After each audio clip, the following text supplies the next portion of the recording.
ஹே, நான் தான் உங்க வயிறு. தயவு செய்து கொஞ்சம் கேளுங்கள். ஹலோ வயிறே, ஸ்ட்ராங் காபி வந்துட்டேன். ஏய், காலியான வயிற்றுல வரக்கூடாதுடா. இப்பவே அமிலம் உருவாக்கிட்டு வந்து அசிட்டி ஆரம்பமாகிடும். அச்சச்சோ, நான் என்ன பண்றது? அவங்க தான் என்ன கூப்பிட்டாங்க. வணக்கம் வயிறே, நான் தான் பிரியாணி கிங். காலம் முழுக்க உண்ணாம இருந்துட்டு இப்போ அதிக எண்ணெய் காரமா?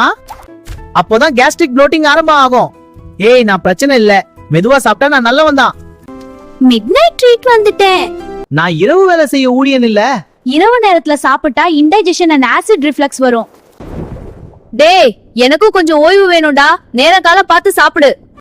காலை உணவு தவிர்த்தால் அசிடிட்டி, திடீரென அதிகமாக சாப்பிட்டால் கேஸ்ட்ரிக், இரவு நேரத்தில் சாப்பிட்டால் இன்டைஜஷன். இந்த பழக்கங்கள் தான் உங்கள் வயிறு பிரச்சனைகளுக்கு முக்கிய காரணம். தப்பெல்லாம் இவன் பண்ணிட்டு அப்புறம் வயிறு சரியில்லைன்னு என்னையே குறை சொல்லுவான். இதை எப்படி சரி செய்வது? அசிடிட்டி, கேஸ்ட்ரிக், ப்ளோட்டிங் எப்படி கட்டுப்படுத்துறது? அத அடுத்த வீடியோவில் சொல்கிறேன். மிஸ் பண்ணாதீங்க, சப்ஸ்கிரைப் பண்ணுங்க.